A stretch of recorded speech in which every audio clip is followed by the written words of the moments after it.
নমস্কার বন্ধুরা, অনুশ্রী ফার্ম রান্নাঘরে সবাইকে স্বাগত। আজ আবার আপনার সামনে চলে এসেছি আরও একটি রেসিপি নিয়ে। আজকের রেসিপিটি হলো আমড়ার আচার। তাহলে চলুন কীভাবে আমি আমড়ার আচার বানাই সেটাই আজ আপনাদের সামনে তুলে ধরছি। প্রথমেই আমি এখানে নিয়ে নিয়েছি আমড়াগুলোকে গাছ থেকে আমি পেড়ে নিয়ে এসেছি। এবার এগুলোকে ভালো করে ডালপালা ফেলে দিয়ে পরিষ্কার করে ধুয়ে নিতে হবে। এখানে যে আমড়ার ডালগুলো আছে বা বোটাগুলো আছে এগুলো ধুয়ে পরিষ্কার করে নেব। এই যে ভালো করে ধুয়ে নিয়েছি, নিয়ে এইভাবে রোদ্রে দিয়েছি যাতে আমড়ার গায়ে যে জলগুলো সেগুলো ভালো করে শুকিয়ে যায়। আচারে কিন্তু কোনোভাবে জল থাকা যাবে না, জল থাকলে কিন্তু আচার নষ্ট হয়ে যাবে, লং লাস্টিং হবে না। ভালো করে ধুয়ে শুকিয়ে নিয়েছি, বা চাইলে সুতির শুকনো কাপড় দিয়েও কিন্তু আপনারা মুছে নিতে পারেন। এইবার এভাবে গাগুলোকে কেটে নিতে হবে। চলুন কীভাবে এই গাগুলো কেটে আমি ডিজাইন করেছি আপনাদেরকে দেখিয়ে দিচ্ছি। এইভাবে কেটে নেওয়ার ফলে ভিতর থেকে যে টকটা বা যে মিষ্টি দেবো, ঝাল মিষ্টি টক যে ব্যালেন্সটা, সেটা কিন্তু সুন্দরভাবে আমড়ার ভিতরে ঢুকে যাবে, খেতেও কিন্তু ভালো লাগবে। যেহেতু এগুলো জারলি আমড়া, পুরোটাই কিন্তু আপনারা খেতে পারবেন। কীভাবে কেটেছি আমি আপনাদেরকে দেখিয়ে দিচ্ছি। প্রথমে এইভাবে মুখ আর পিছন থেকে অল্প একটু কেটে নিতে হবে।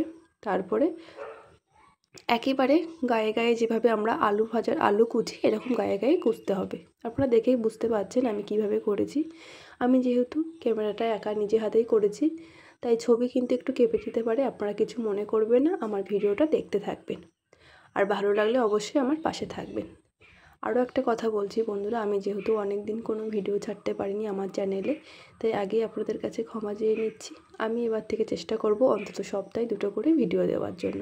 এই দেখুন, প্রত্যেকটা আমরা কিন্তু একইভাবে কেটে নিতে হবে। এই দেখুন আমি কিভাবে কাটছি, আপনারা একটু মন দিয়ে দেখলে অবশ্যই কাটতে পারবেন।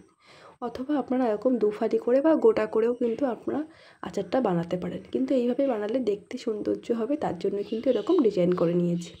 ব্যাস, প্রত্যেকটা আমাদের এইভাবে কেটে নেওয়া হয়ে গেছে। এই যে আমি এখানে আমড়ার পরিমাণ কিন্তু খুব একটা বেশি নিইনি, 300 থেকে 400 গ্রামের মতো আমরা নিয়েছি।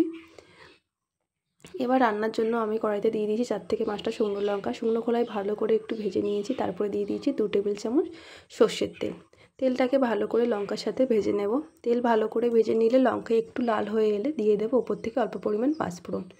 ফোড়নটা ভালোভাবে ভাজা হয়ে গেলে, ফোড়ন থেকে ভালো ভাজা গন্ধ বেরোলে দিয়ে দেবো আমড়াগুলো। এবার আমড়াগুলো দিয়ে ভালো করে কষাতে হবে, যেন আমড়ার এই সবুজ অংশটা চেঞ্জ হয়।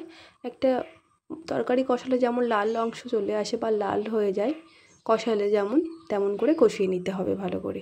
তারপরে দিয়ে দিতে হবে পরিমাণ মতো নুন ও হলুদ গুঁড়ো। আমি এখানে নিয়ে নিয়েছি অল্প পরিমাণ হলুদ ও পরিমাণ মতো নুন। সব কিছু ভালোভাবে আমড়ার সাথে কষিয়ে নিতে হবে। 2 থেকে 3 মিনিট ভালো করে কষালেই কিন্তু আমড়াটা ভালো করে কষে যাবে, কালারও ছেড়ে দেবে অন্যরকম।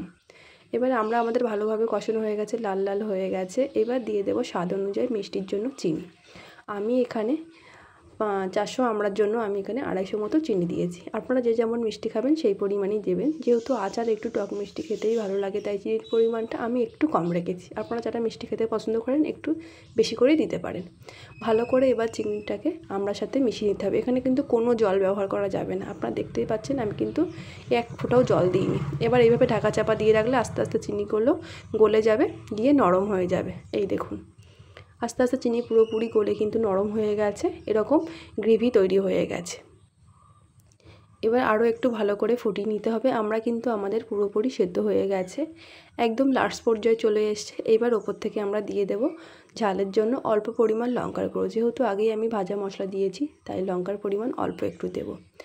ভালো করে সব কিছু মিশিয়ে নেব। ভালো করে মেশানো হয়ে গেলে এবার আমি এখানে একটা ভাজা মশলা দেব, যেটা সমস্ত আচারে স্বাদটাকে দ্বিগুণ করে তোলে। এখানে আমি ভাজা মশলা নিয়েছি জিরে, ধনে ও শুকনো লঙ্কা, তেজপাতা ও মৌরি। সব কিছু শুকনো খোলায় ভেজে নিয়ে ভালো করে গুঁড়ো করে নিয়েছি।